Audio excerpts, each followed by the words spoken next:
साथियों नमस्कार। मैं आज आपके सामने कक्षा 10 का माध्यमिक बोर्ड परीक्षा का जो पाठ्यक्रम अभी 2022 के लिए पारित किया है वो आपको समझाने जा रहा हूँ। इसको अच्छे से देखें, चैनल को सब्सक्राइब करें। देखिए, माध्यमिक बोर्ड परीक्षा द्वारा 2022 द्वारा जो पाठ्यक्रम निर्धारित किया गया है 2022 का, वो निम्न प्रकार है। इसमें 4 कॉलम होंगे: एपैटिक बोध, रचना, व्यवहारिक व्याकरण और पाठ्य पुस्तकें। 2 पाठ्य पुस्तकें आपके संचालित होती है, क्षितिज भाग 2 और कृतिका भाग 2। एपैटिक बोध में जो आपने पढ़ा नहीं है, जिसके बारे में अपठित है, वो उसके एक गद्यांश और एक पद्यांश आने वाला है। गद्यांश और काव्यांश। इसमें से गद्यांश में से आपको 5 प्रश्न पूछेगा और प्रत्येक प्रश्न 1 अंक का होगा। इस प्रकार ये 5 अंक का, और पद्यांश यानी काव्यांश में से भी 5 प्रश्न पूछेगा और प्रत्येक प्रश्न 1 अंक का। इस प्रकार ये जो टॉपिक है आपके एपैटिक बोध का, वो टॉपिक आपके आने वाला है 10 अंक का। 5 अंक गद्यांश के रहेंगे, 5 अंक काव्यांश के रहेंगे, और ये एपैटिक बोध से होता है। इसमें 5 प्रश्न आपके जो पूछे जाने वाले हैं। पहला प्रश्न आपको उचित शीर्षक के बारे में, उसके बाद में दूसरा प्रश्न इसमें से कोई व्याकरणिक प्रश्न पूछा जा सकता है। तीसरा प्रश्न इसके आंतरिक मूल्यांकन के लिए आपने कितना सीखा वो पूछा जा सकता है। और 5वां प्रश्न इसमें इसी से आधारित कोई प्रश्न पूछा जा सकता है। इस प्रकार 5 प्रश्न आपसे पूछे जाएंगे प्रत्येक गद्यांश और पद्यांश से। ये तो आपका एपैटिक बोध हो गया। दूसरा जो टॉपिक है आपका वो है रचना। रचना खंड में आपके द्वारा कोई रचना की जाती है। इसमें 3 टॉपिक इन्होंने जोड़े हैं। नंबर 1 निबंध। निबंध भी आपके लिए संकेत बिंदुओं पर आधारित होगा। 4 निबंध आपको दिए जाएंगे और चारों निबंध में से आपको एक चूज करके करना है। इसकी शब्द सीमा लगभग 300 शब्द रखी गई है। 300 शब्द इसकी शब्द सीमा रखी गई है। 4 निबंध आपको दिए जाएंगे, उनमें से आपको एक करना है और प्रत्येक निबंध के आपको संकेत बिंदु भी दिए जाएंगे। उनमें से आपको निर्धारित करके इस प्रश्न को हल करना है। इसके पश्चात आपके आता है पत्र। पत्र लेखन।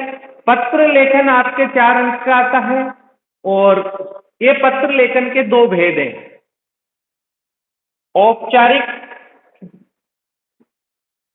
पत्र और अनौपचारिक पत्र। यह आपको विकल्प के आधार पर आएंगे, यानी कि अथवा में आएंगे। इसमें से आपको औपचारिक करना है या अनौपचारिक करना है, आपको डिसाइड करना है। और ये आपके आने वाला है 4 अंक का, औपचारिक पत्र या अनौपचारिक पत्र। और एक नया टॉपिक जो माध्यमिक शिक्षा बोर्ड में पहले कभी नहीं चलता था, वो अब पहली बार जोड़ा है, वो है विज्ञापन। विज्ञापन 20 से 25 शब्दों में आपको लिखना है और उसके आपके 4 अंक दिए जाएंगे। इस प्रकार रचना खंड के जो टॉपिक हैं वो आपको 3 भागों में डिवाइड किया गया है। 10 अंक 14 अंक का मामला है। 14 अंक में से आपको 6 अंक निबंध के मिलने वाले हैं, 4 अंक आपको पत्र लेखन के मिलने वाले हैं, 4 अंक आपको विज्ञापन के मिलने वाले हैं। इस प्रकार इसको तैयार करें: निबंध रचना, पत्र रचना और विज्ञापन रचना। अब इसके बाद में आपका आती है व्याकरण, व्यवहारिक व्याकरण, जो छोटे से टॉपिकों के माध्यम से संपूर्ण व्याकरण का सामायिक माध्यमिक शिक्षा बोर्ड ने किया है। सबसे पहला जो भाग है वो है पद भेद। पद भेद। अब पद भेद में, अब पद व्याकरण की दृष्टि से पद का मतलब शब्द होता है। शब्द का भेद किस प्रकार से उन्होंने 4 अंक में इसको पूछा है। इसके 4 टॉपिक, 5 टॉपिक में जोड़े हैं: संज्ञा, सर्वनाम,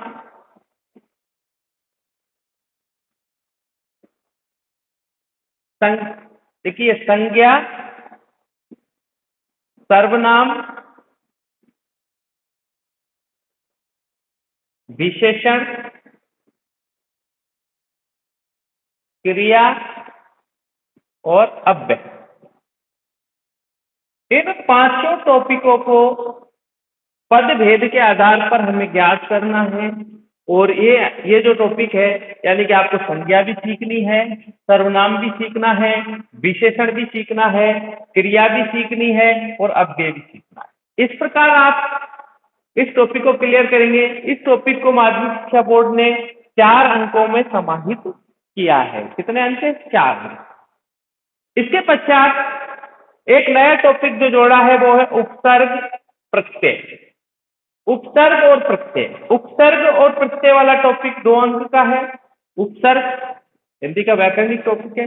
वे शब्दांश जो शब्द के आरंभ में जुड़कर उसके अर्थ में परिवर्तन कर दे उपसर्ग कहलाते हैं, और वे शब्दांश जो शब्द के अंत में जुड़कर उसके रूप में अर्थ में परिवर्तन कर दे प्रत्यय कहलाते हैं।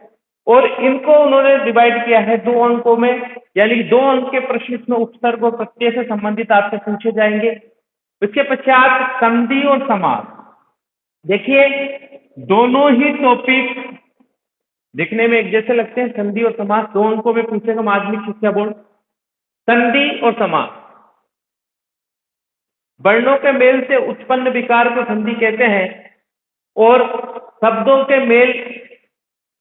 का जो मेल किया जाता है उसके बीच में समरीकरण किया जाता है उसको समास कहते हैं। और ये जो टॉपिक है वो 2 अंक का लिया गया है। इसको 2 अंक का टॉपिक आपके आने वाला है। और इसके पश्चात देखेंगे हम व्यवहारिक व्याकरण में अगला टॉपिक है 2 अंक का, वो है मुहावरे और लोकोक्तियां। मुहावरे और लोकोक्तियां, मुहावरे और लोकोक्तियां वो भी पाठ्य पुस्तक आधारित। हमारे पाठ्य पुस्तक क्षितिज और कृतिका में जो गद्यांश गद्य पाठ है वो पद्य पाठ है। उन पाठों के आधार पर उनके पाठों में किन किन मुहावरों का प्रयोग हुआ है, किन किन लोकोक्तियों का प्रयोग हुआ है, कहाँ प्रयोग किया गया है, उनका अर्थ, वाक्य में प्रयोग और उनकी जानकारी आपसे पूछी जाएगी। वो भी आपके 2 अंक की रहेगी। इस प्रकार आपका व्यवहारिक व्याकरण का जो टॉपिक है वो 10 अंक में समाहित किया गया है। पहला जो टॉपिक है पदबंध, पदभेद जिसे कहा गया, वो 4 अंकों में पदभेद को संज्ञा, सर्वनाम, विशेषण, क्रिया और अव्यय। और जो दूसरा टॉपिक है वो उपसर्ग और प्रत्यय, वो 2 अंक में है। संधि और समास वो 2 अंक में है। लोकोक्ति और मुहावरे या लोकोक्ति पाठ्य पुस्तक आधारित वो भी 2 अंक में। इस प्रकार आपका 10 अंक का जो टॉपिक है व्यवहारिक व्याकरण का। इसके पश्चात आपकी 2 पुस्तकें चलने वाली है, एक तो क्षितिज भाग 2 और एक कृतिका भाग 2। क्षितिज भाग 2 में गद्य खंड और पद्य खंड 2 खंडों में विभाजित है। उससे आपके 36 अंक के प्रश्न पूछे जाने वाले हैं। विकलन के पूछे जाने वाले 36 अंक के प्रश्न पूछे, यानी कि क्षितिज एक पुस्तक जो है भाग 2 है वो हमारी महत्वपूर्ण पुस्तक है। यानी कि हमारे सिलेबस का लगभग आधा भाग हमारा क्षितिज से पूछा जाने वाला है। इसमें 2 खंड है, गद्य खंड और पद्य खंड।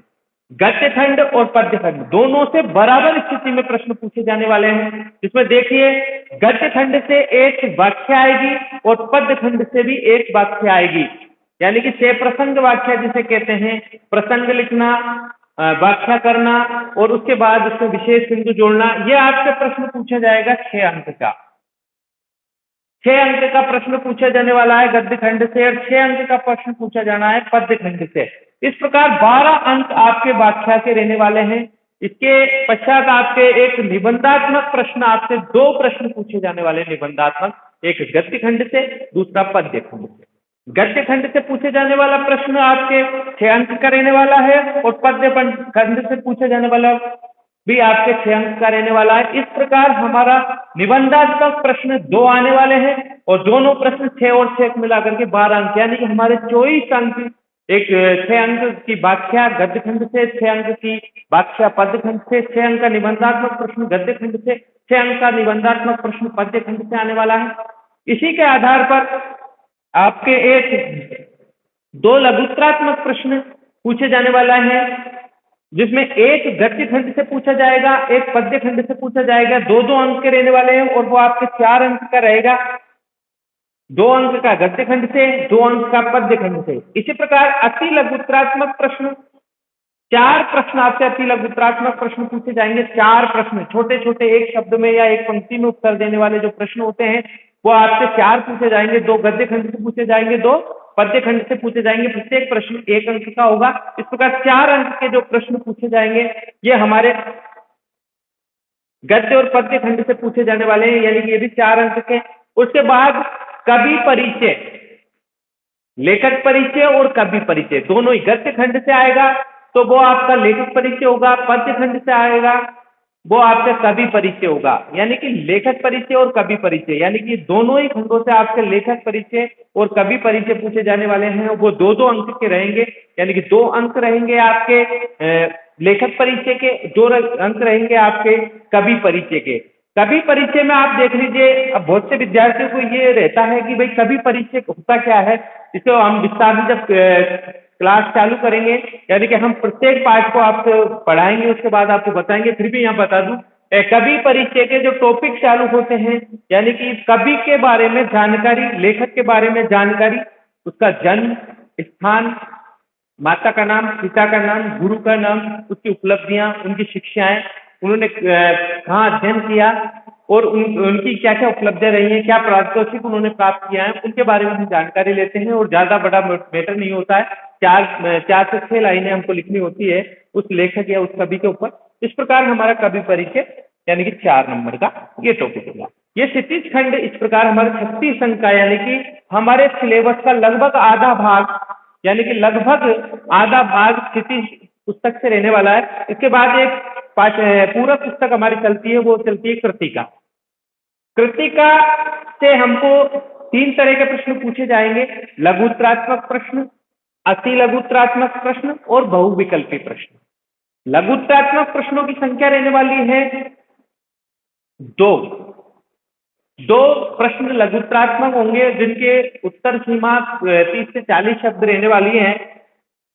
और अति लघुत्रात्मक प्रश्नों की संख्या भी 2 रहने वाली है, और वो भी अति लघुत्रात्मक एक पंक्ति में उत्तर देना, 10 से 15 शब्दों में उत्तर देना, अति लघुत्रात्मक प्रश्न। और उसके बाद बहुविकल्पी प्रश्न, जिसे एवे सेवे में उत्तर हम देते हैं, वो भी 2 प्रश्न आपसे पूछे जाने वाले हैं, 1-1 अंक के। इस प्रकार 10 अंक की हमारी कृतिका रहने वाली है। कृतिका भाग 2 वो 10 अंक के रहने वाली है। इस प्रकार इस संपूर्ण सिलेबस की जानकारी प्राप्त करने के पश्चात ही आप अध्ययन प्रारंभ करें।